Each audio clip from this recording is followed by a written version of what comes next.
why you need to get lean before you shift your focus to building muscle. And there are two very specific reasons why you should do this. The first reason is going to be improved nutrient partitioning, and this specifically relates to insulin sensitivity. The higher body fat you are, we're specifically talking about above 15% body fat, that's going to be like a hard maximum, okay? If you're above 15% body fat, your muscles are less insulin sensitive, meaning that your nutrient partitioning is worsened. So what does this mean? This means that if you're eating excess calories and excess carbs, your body is more likely to shovel those into adipose tissue or fat rather than using it to fuel up your muscles so you can train harder and build more muscle. So when you're below 15% body fat, that is when you're going to be maximized in terms of your insulin sensitivity. The second reason that you want to stay below 15% body fat, hormone optimization. So the more body fat that you have, there's this thing called aromatization, where the more body fat that you have, your body converts testosterone into estrogen, literally lowering your testosterone if you're above 15% body fat. So obviously having lower testosterone is not going to be great for building muscle. So you want to be leaner than 15% before you shift your focus to building muscle. Now, a lot of guys will assess their body fat incorrectly. A lot of people think that they're below 15% when they're actually not.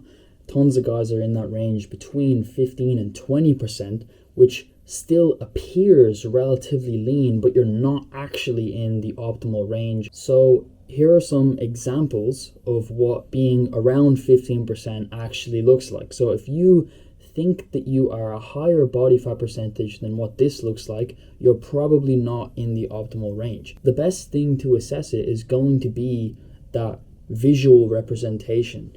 Now, you can step on a lot of like different scales and things, and even if you do, if you pay for professional testing like a DEXA scan, it can still be off. So the best thing is going to be to honestly assess your own physical appearance. And I mean, be truly honest with yourself. Another caveat to this is that you can go too much in the opposite direction.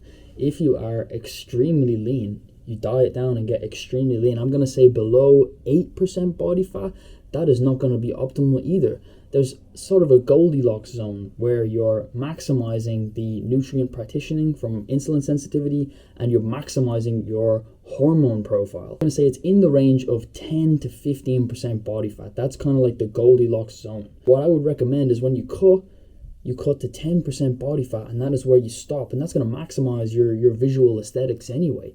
And then when you're trying to gain muscle, you can go from 10% all the way up to 15%. You can, gain muscle very, very slowly, lean bulk. As I've said in the past as well, you don't want to be eating more than 300 calories surplus. Anything beyond 300 calories surplus is you're just gaining fat. You're not gaining any more muscle. Muscle growth is maximized even below 300 calories surplus, but 300 calories surplus is a safe number, let's say. If you're going much beyond that, if you're doing 500, 750, 1,000 calories surplus, you're just gaining excess body fat. So you can afford to eat 300 calories surplus, make your way all the way from 10% up to 15% body fat, gain a whole lot of muscle while staying lean in the process. And then when you want to lean back up, you're at 15%, you're still in an optimal range, and you can cut back down to 10%. So that is my sort of recommendation for staying aesthetic all of the time and keeping your hormones and nutrient partitioning optimized all of the time.